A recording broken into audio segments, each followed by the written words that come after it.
ちは、プロクライマーの原田海です。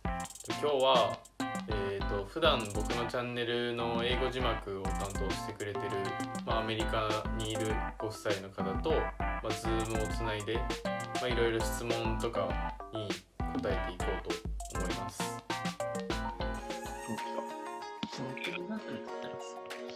そうだね。こんにちは。こんにちは。夫のサハンドです。Nice to meet you. Very nice talking to you. Nice to meet you. カイ君英語いけるの？いや、無理です。でも大会選手とコミュニケーション取らないんですか？なんか、ノリでなんとかしてます。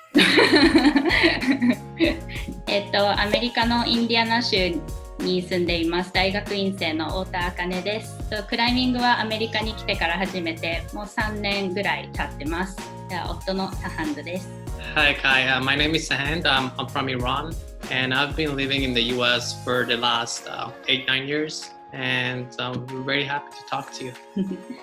サハンドでイラン出身なんですけど、もうアメリカには8年9年ぐらい住んでて、でクライミングも大好きなので今日はお話できて光栄です。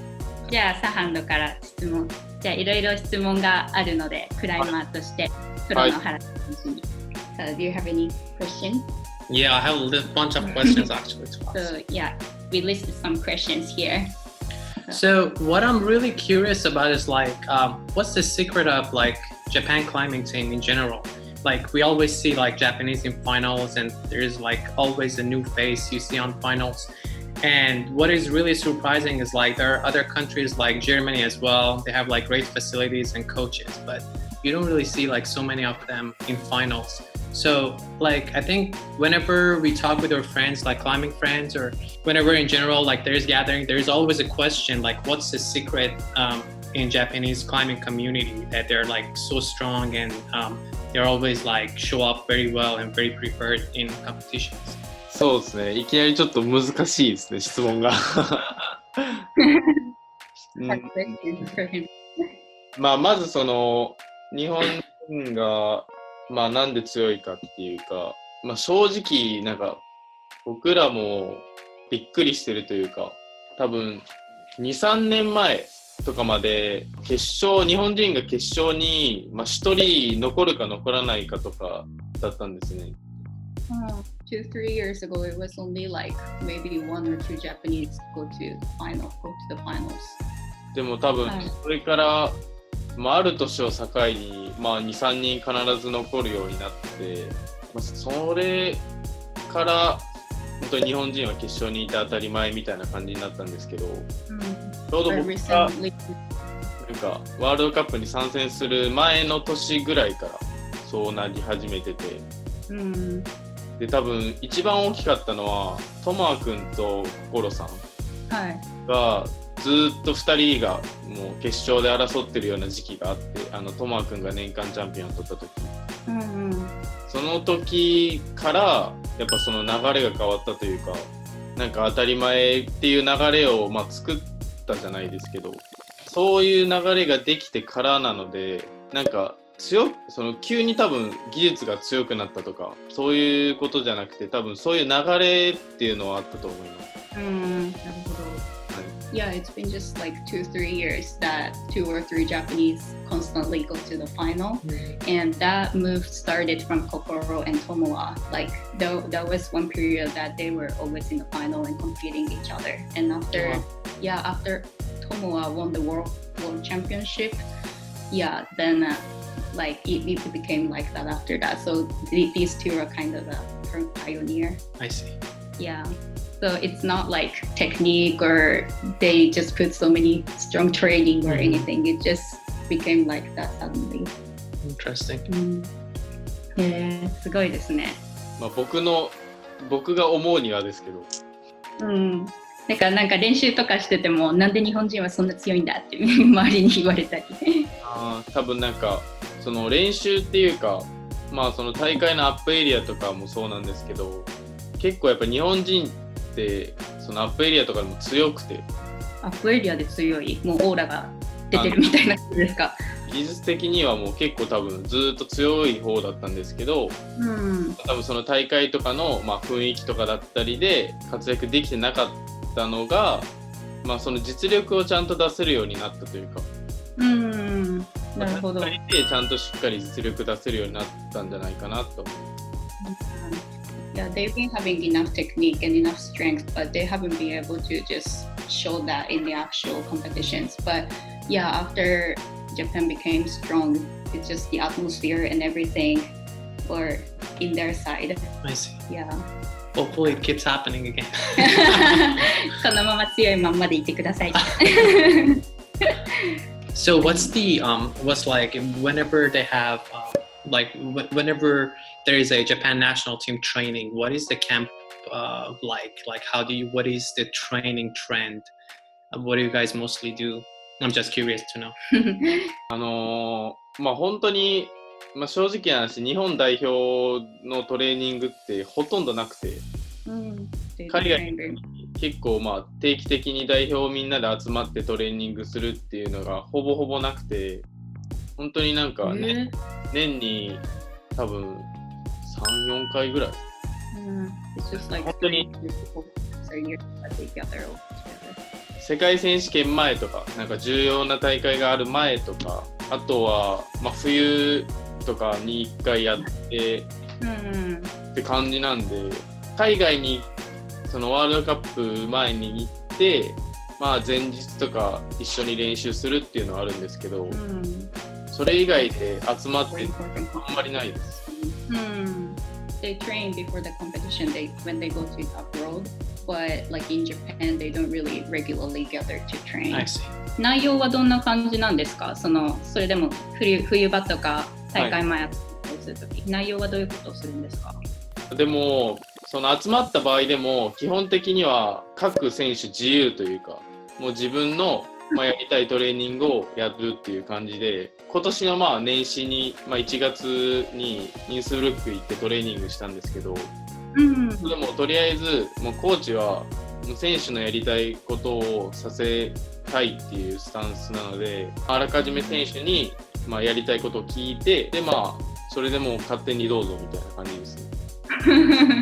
じゃあ種目もこの日はボルダリングとかこの日はリードとか決まってなくて、もう全然自由ですね。仲いい人とかは一緒にやる人もいるし、僕とかは結構一人でやるんで一人で別のことやったりとか、美礼してほしい時だけコーチにお願いしたりとか、その1週間のうちに1日だけその大会形式でみんなでやるっていう日があったぐらいです。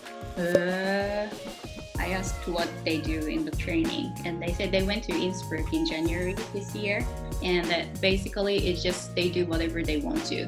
So they don't have any specific schedule or anything. It's like in a week they have one day that they do comp style.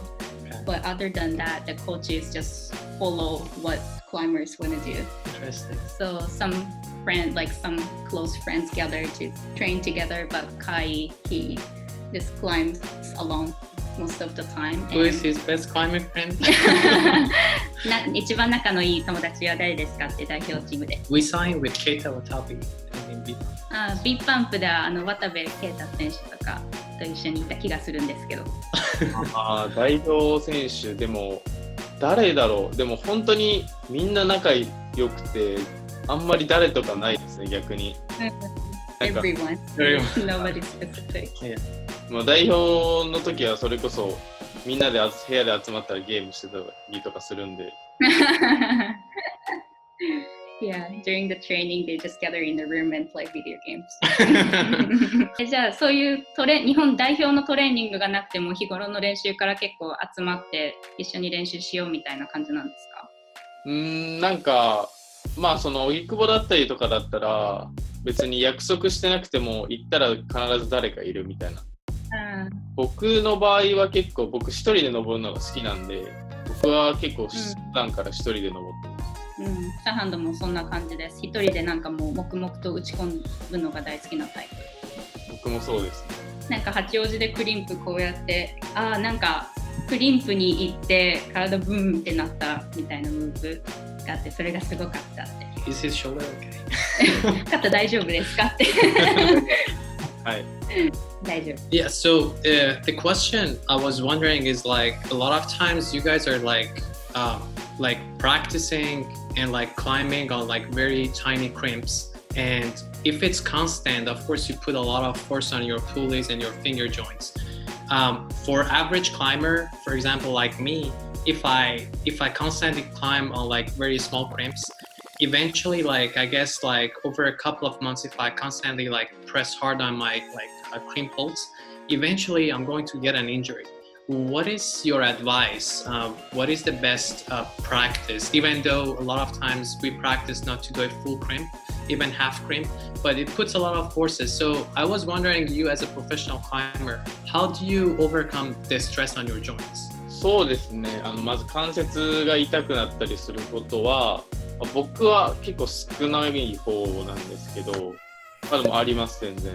防ぐ方法とかはやっぱりケアとか、ちょっと指をマッサージしてあげたりとかして、であとはフルクリンプとかの、トレーニングをなんかやりすぎないっていうか、その日はフルクリンプしかやらないっていう日はないから、本当にちょっとでも痛くなったら別の課題に移動したりとか、本当にやりすぎないようにしてます。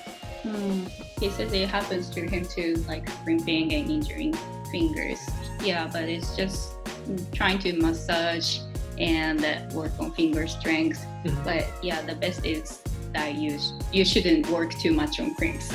Yeah, as soon as you feel something on your finger, you just need to get away from crimps. Okay.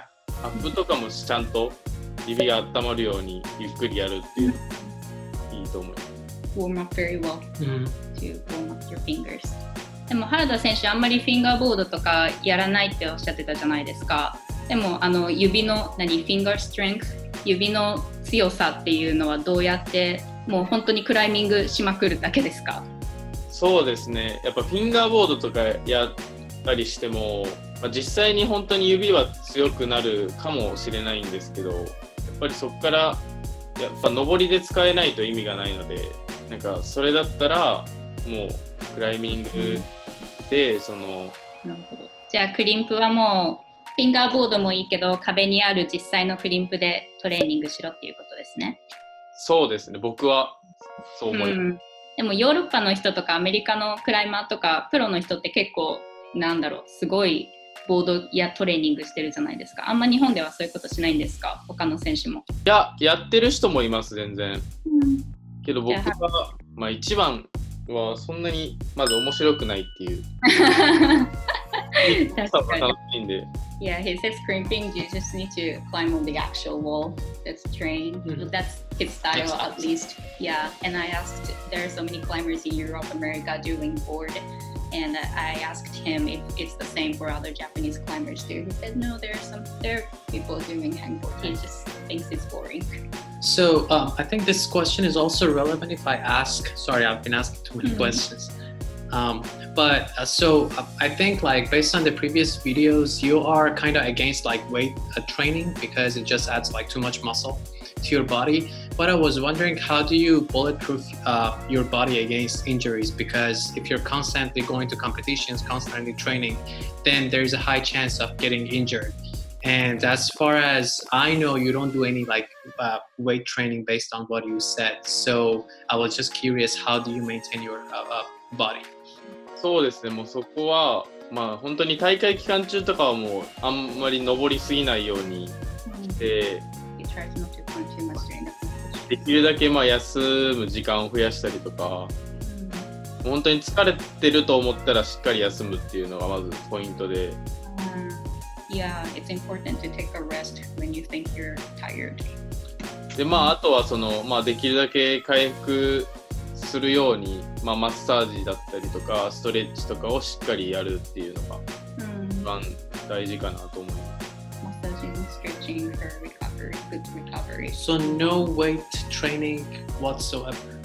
だからもうウェイトトレーニングはもう全くしないんですかって。